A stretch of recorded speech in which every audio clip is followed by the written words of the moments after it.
오늘 이 새벽에 하나님께서 저희에게 주신 말씀은 누가복음 4장 16절부터 30절까지의 말씀입니다.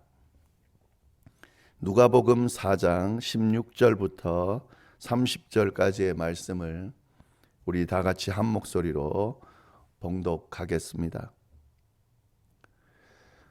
예수께서 그 자라나신 곳 나사렛에 이르사 안식일에 늘 하시던 대로 회당에 들어가사 성경을 읽으려고 서심해 선지자 이사야의 글을 들이거늘 책을 펴서 이렇게 기록된 데를 찾으시니 곧 주의 성령이 내게 임하셨으니 이는 가난한 자에게 복음을 전하게 하시려고 내게 기름을 부으시고 나를 보내사 포로된 자에게 자유를 눈먼 자에게 다시 보게 함을 전파하며 눌린 자를 자유롭게 하고 주의 은혜의 해를 전파하게 하려 하심이라 하였더라. 책을 덮어 그 맡은 자에게 주시고 앉으시니 회당에 있는 자들이 다 주목하여 보더라. 이에 예수께서 그들에게 말씀하시되 이 글이 오늘 너희 귀에 응하였느니라 하시니 그들이 다 그를 증언하고 그 입으로 나오는 바 은혜로운 말을 놀랍게 여겨 이르되 이 사람이 요셉의 아들이 아니냐. 예수께서 그들에게 이르시되 너희가 반드시 의사야 너 자신을 고치라 하는 속담을 인용하여 내게 말하기를 우리가 들은 바 가버나움에서 행한 일을 내 고향 여기에서도 행하라 하리라. 또 이르시되 내가 진실로 너희에게 이르노니 선지자가 고향에서는 환영을 받는 자가 없느니라. 내가 참으로 너희에게 이르노니 엘리야 시대에 하늘이 3년 6개월간 닫히어 온 땅에 큰 흉년이 들었을 때에 이스라엘에 많은 과부가 있었으되 엘리야가 그중 한 사람에게도 보내심을 받지 않고 오직 시돈 땅에 있는 사렙다의 한 과부에게 뿐이었으며 또 선지자 엘리사의 때에 이스라엘에 많은 나병 환자가 있었으되 그 중에 한 사람도 깨끗함을 얻지 못하고 오직 수리아 사람 나아만 뿐이었느니라. 회당에 있는 자들이 이것을 듣고 다 크게 화가 나서 일어나 동네 밖으로 쫓아내어 그 동네가 건설된 산 낭떠러지까지 끌고 가서 밀쳐 떨어뜨리고자 하되 예수께서 그들 가운데로 지나서 가시니라. 아멘. 우리는 예수님께서 공생애를 시작하려는 시점에 어떤 일을 하셨는지 저희가 며칠에 걸쳐서 살펴봤습니다. 예수님은 공생애를 시작하시기 전에 두 가지 일을 하셨는데요. 한 가지는 세례를 받으셨습니다. 세례 요한에게 세례를 받으셨어요. 예수님께서 세례를 받으셨다는 사실은 완전한 육신의 몸을 입고 이 땅에 오셨다 하는 의미가 있고요. 그리고 하나님의 아들이라는 사실을 명확하게 드러내는 그런 의미가 있습니다. 그렇게 예수님께서 세례를 받으셨고 세례를 받으신 다음에는 성령에게 이끌려 광야로 나가셨습니다. 거기서 40일 동안 마귀에게 시험을 받으셨습니다. 쉽지 않은 시험이었지만 예수님께서는 말씀으로 성령에 의지하여 그 시험을 이겨냈습니다. 이것이 예수님께서 공생애를 시작하시기 전에 하셨던 두 가지 일입니다. 이렇게 일종의 준비 과정을 거친 후에 예수님께서는 드디어 이제 본격적인 공생애 사역을 시작하십니다. 그 시작 장면이 바로 오늘 본문에 나옵니다. 예수님의 공생의 첫 사역이 어디서 이루어졌는지 오늘 본문이 이야기하고 있는데요.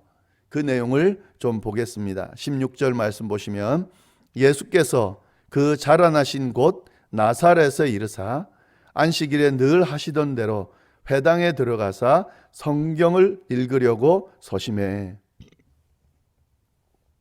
예수님의 공생의 사역이 어디서 시작이 됐습니까? 다름 아닌 예수님께서 자라나신 나사렛에서부터 시작이 됐습니다. 예수님은 자기의 고향이신 나사렛에서부터 당신의 사역을 시작하셨습니다. 그 사역은 다름 아닌 말씀을 가르치는 사역이었습니다. 그 내용을 좀 보면은요, 예수님께서 나사렛에서 가르치셨다.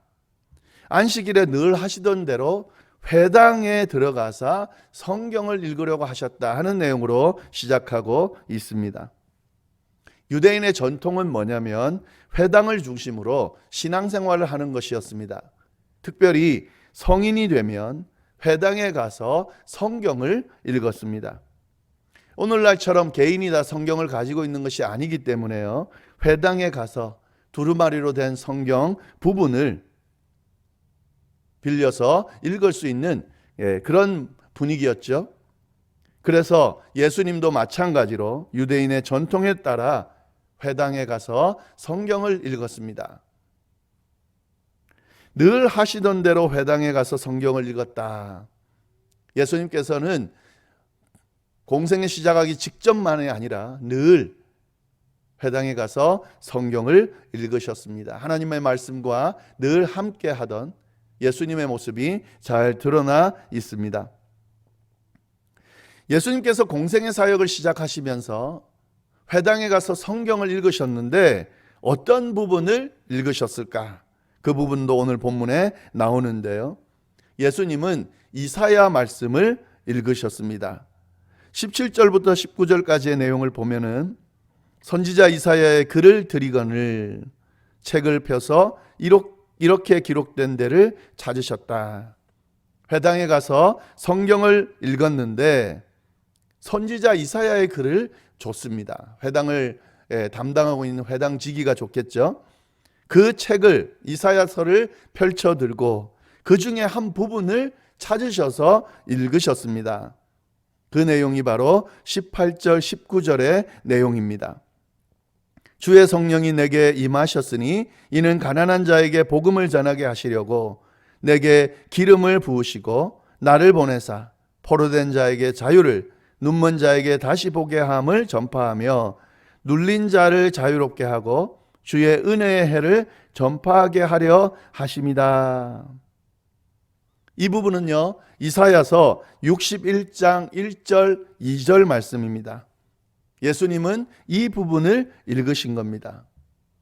이사야서 61장 1절 2절 말씀은 여호와의 종이 자신의 사명을 노래하는 그런 내용이 담겨져 있습니다. 여호와의 종의 노래다 하는 타이틀이 있는데요. 여기서 말하는 여호와의 종은 당시 바벨론 포로에서 돌아온 자들을 위로하고 그리고 그들을 회복시키는 사명을 받은 사람이 바로 여호와의 종인데요. 그가 바로 메시아죠. 메시아의 사명을 부른 노래. 이것이 바로 이사야 61장 1절 2절 말씀이에요. 예수님은 이 구절을 찾아서 읽으셨어요.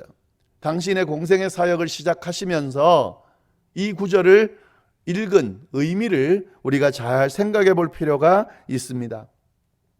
예수님은 이 구절을 읽으시면서 예언된 당신의 사명, 메시아로서의 사명을 다시 확인했겠죠.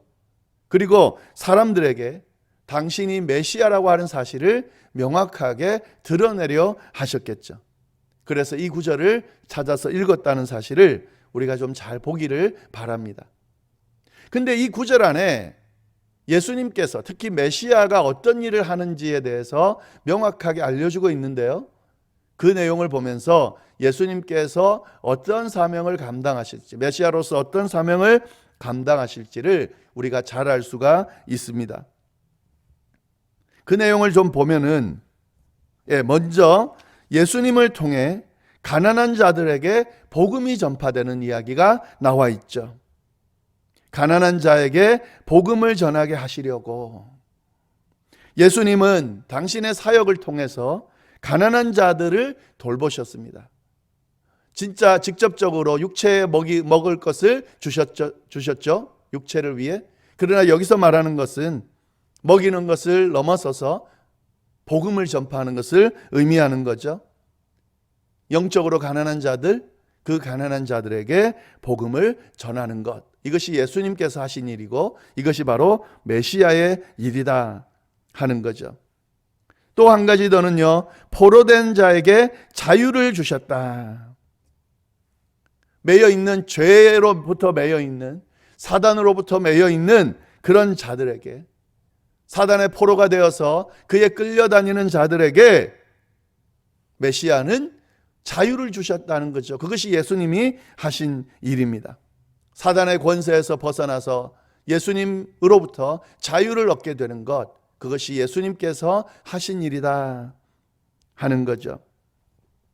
또 한 가지 더는 뭐냐면요, 눈먼 자에게 다시 보게 함을 전파했다. 예수님께서는 눈먼 자에게 다시 보게 하는 은혜를 베풀어 주셨습니다. 육적인 눈뿐만 아니라 영적인 눈을 뜨게 하신 거죠. 하나님을 제대로 알지 못하고 자신이 어떤 죄에 사로잡혀 있는지를 보지 못하고 하나님의 존재를 제대로 알지 못하는 자들에게 하나님을 볼 수 있도록 자신의 죄를 먼저 보고 자신이 어떻게 하면 구원될 수 있는지 알게 하시고, 그리고 그 구원의 은혜를 베푸신 하나님을 볼 수 있도록 예수님께서 하셨다는 거죠. 이 사명을 감당하셨습니다. 예수님께서는 눌린 자들도 자유하게 하셨습니다. 사단의 힘과 권력에 눌린 모든 자들을 자유롭게 해 주셨습니다.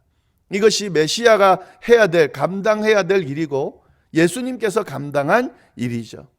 이 이사야서를 읽으시면서 당신이 이 일을 감당하실 것이라는 사실을 확인하셨고, 이 일이 이루어지는 것을 보는 사람들이 이것이 바로 예수님이고 예수님의 사역이고 예수님께서 메시아의 사역을 감당하셨구나, 예수님은 메시아구나 하는 사실을 드러내려 하셨다 하는 거죠.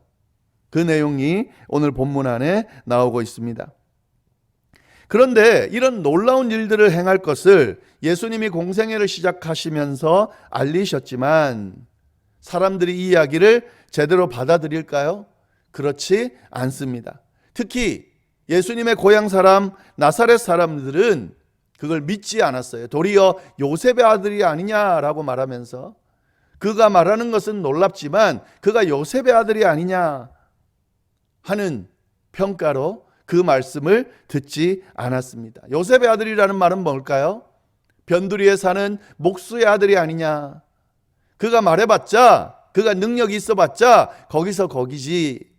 그가 말하는 놀라운 그 말씀, 그 이야기가 놀랍긴 하지만 그의 신분, 그가 태어난 곳, 자기네들이 아는 것에 비추어 본다면 뭐 별거 없겠지 하고 예수님의 말씀을 듣지 않습니다. 참 안타까운 일이죠.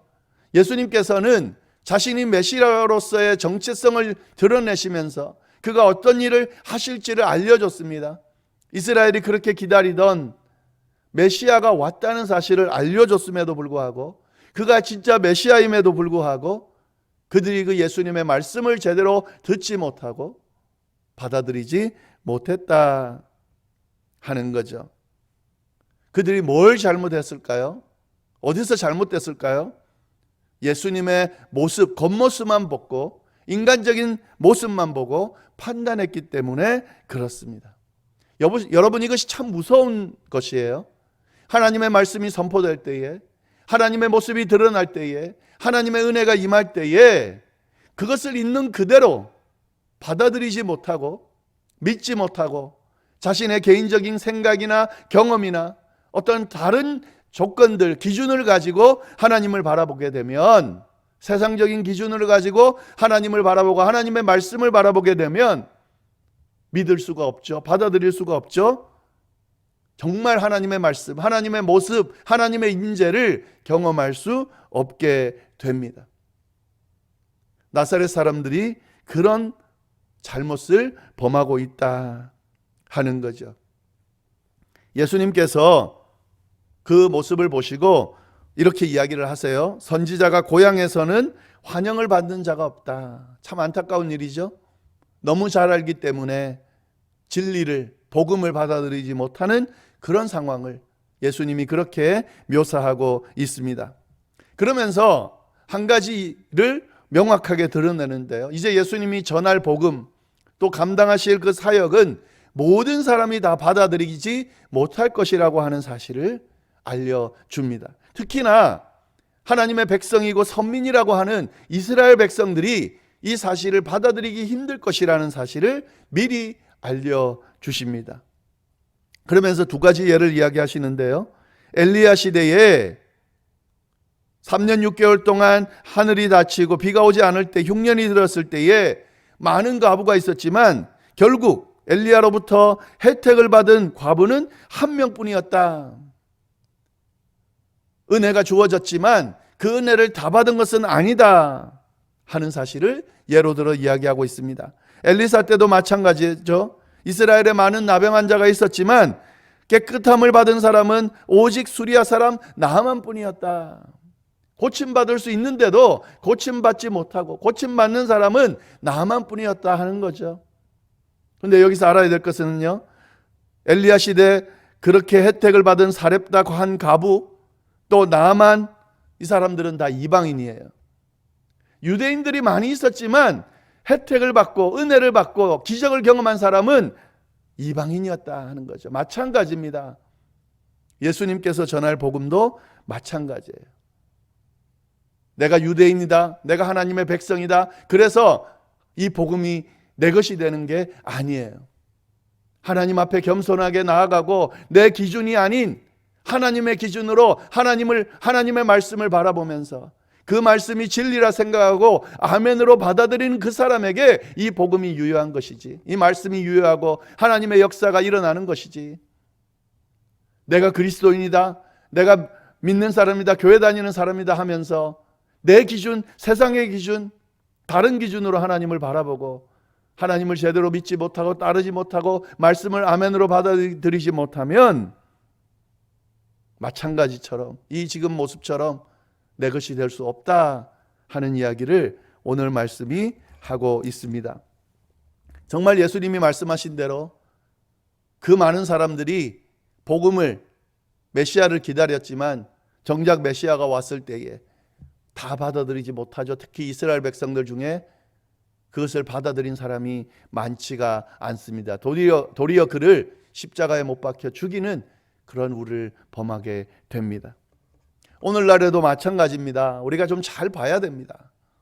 정말 내가 하나님의 말씀을, 하나님을 제대로 알고 제대로 믿고 따르고 있는지, 하나님의 말씀의 기준으로, 하나님의 관점으로 말씀도 보고 신앙생활도 하고 그렇게 하고 있는지 잘 돌아볼 필요가 있습니다.